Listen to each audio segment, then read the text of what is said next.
నా పేరు మహేష్ చంద్ర. మా పేరెంట్ కంపెనీ వచ్చేసి డైజో ప్రైవేట్ లిమిటెడ్. మేము మా బ్రాండ్ వచ్చేసి పెడలిస్ ఈ సైకిల్స్. ఈ సైకిల్స్లో స్పెషాలిటీ ఏంటంటే మేము వాడే ఫ్రేమ్స్ ప్రతి ఒక్కటి కూడా అల్యూమినియం, ఏరోస్పేస్ అల్యూమినియం వాడతాం. 606 top quality in the best industry అనమాట. అందరూ వేరే సైకిల్స్లో అల్యూమినియం కాకుండా ఐరన్ వాడుతుంటారు, which is not good for a long run అనమాట. సో మేము వాడే ఈ సైకిల్స్లో కూడా రేంజ్ కూడా అలానే వస్తుంది అనమాట. మా రేంజర్ సైకిల్ ఉంది కదా, ఆ మొపైడ్ మోడల్లో, మా మొపైడ్ మోడల్ సింగిల్ ఛార్జింగ్ లో 5 to 6 hours లో ఫుల్ ఛార్జింగ్ అవుతుంది. ఫుల్ ఛార్జింగ్ ఎక్కినప్పుడు ఎకో మోడ్ లో 100 kilometers వస్తుందండి. 100 kilometers తో పాటు మా లోడ్ కెపాసిటీ వచ్చేసి 500 kgs ఉంటుంది. మీరు పవర్ మోడ్ లో వాడితే కనుక 35 స్పీడ్ వస్తుంది. అప్పుడు మీకు 50 to 60 kilometers రేంజ్ వస్తుంది. మా రైడీస్ మోడల్లో 60 kilometers రేంజ్ ఉంటుంది. అది పెడలింగ్ చేయొచ్చు, ప్లస్ మీరు సైక్లింగ్ కూడా బ్యాటరీ కూడా వాడుకోవచ్చు. టౌన్ కంట్రీలో 50 kilometers రేంజ్ ఉంటుంది, ప్లస్ సైక్లింగ్ కూడా చేయొచ్చు. సో ఇది మా స్పెషాలిటీ అండి. మా మెయిన్ స్పెషాలిటీ ఏంటంటే అల్యూమినియం ఏరోస్పేస్ ఫ్రేమ్స్ వాడతాము, వచ్చేసి టాప్ క్వాలిటీ. మా దగ్గర లో మెయింటెనెన్స్, జీరో మెయింటెనెన్స్ అనమాట. మేము వాడే చైన్స్ లో కూడా గ్రీస్లెస్ చైన్స్ వాడతాము, నో గ్రీస్ చైన్స్ అనమాట. So which is all like self greasing chains అనమాట అవి. సో ఎక్కడ కూడా మాకు మెయింటెనెన్స్ ఖర్చులు ఎక్కడ ఉండవు. మేము ఓన్లీ టైర్స్ ఇన్ఫ్లేట్ సరిగ్గా చేసుకుంటే చాలు, మన సైకిల్స్ అనేవి ప్రాపర్ గా రన్ అవుతూ ఉంటాయి.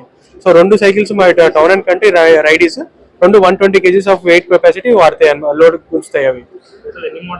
సో మా దగ్గర టోటల్ 5 మోడల్స్ ఉన్నాయండి. రేంజర్, టౌన్ అండ్ కంట్రీ, రైడీస్, H2O2. H2O2 అనే ప్రాపర్ సైకిల్స్ అండి. అవి సైకిల్ రేస్ చేస్తారు కదా, వాళ్ళకి వన్కి వస్తాయి అనమాట. టౌన్ అండ్ కంట్రీ వచ్చేసి ఫీమేల్స్ కి యూనిసెక్స్ గా ఉండాలని చెప్పి, అది బాయ్స్ కి వచ్చేసి రైడీస్ అనే సైకిల్ అనమాట. ఓన్లీ పర్టికులర్ గా బాయ్స్ సైకిల్ ఇష్టపడతారు కాబట్టి అది గేర్ సైకిల్ పెట్టాము. రైడీస్ ఒకటే గేర్ కమ్ బ్యాటరీ సైకిల్. అది మిగతా అన్ని కూడా బ్యాటరీ ఆపరేట్ సైకిల్స్. బ్యాటరీతో పాటు మనం పెడలింగ్ కూడా చేసుకోవచ్చు. సో మనం పెడలింగ్ లో చేస్తున్నప్పుడు మా రేంజర్ ని కనుక మీరు వాడితే కనుక ఎత్తుగడ్డలు ఉంటాయి కదా, కొండలు గుట్టలు, 35 degrees ఇంక్లైనింగ్ ఉన్న రోడ్స్ లో కూడా మీరు పెడలింగ్ చేస్తే మామూలుగా వెళ్ళిపోతుంది అనమాట. సో మీరు సైకిల్ యొక్క ఫీలింగే ఉండదు అనమాట. సో అంత స్పెషాలిటీ ఉంటుంది అనమాట. మా ఫ్రేమ్ వచ్చేసి 25 years వారంటీ ఉంటుంది. మా దగ్గర మళ్ళీ మేము యాక్సరీస్ లో కూడా క్యారియర్ వాడతాం. హిమాలయస్ లో ఏదైతే హిమాలయ బైక్ లో ఏదైతే క్యారియర్ వాడుతున్నామో ఆ క్యారియర్ మేము మా రేంజర్స్ లో వాడతాము. ప్లస్ మా దాంట్లో బూట్ బాక్స్ ఉంటుంది, ఇండికేటర్స్ ఉంటాయి, ఫుట్ రెస్ట్ ఉంటుంది, బ్యాటరీ కవర్స్ ఉంటాయి. మా బ్యాటరీస్ వచ్చి కూడా IP67 ప్రూఫ్ అనమాట. వాటర్ లో ఎంతసేపు తడిచినా ఏం కావు. సో అంత టెక్నాలజీ పెట్టి మేము వాడుతున్నాము. వన్ టైం ఛార్జ్ 100 kilometers వస్తుంది. 5 to 6 hours ఛార్జింగ్ పడుతుంది full time. So normal price వచ్చేసి 85,000, టాప్ మోడల్ వచ్చేసి 95,000 అండి.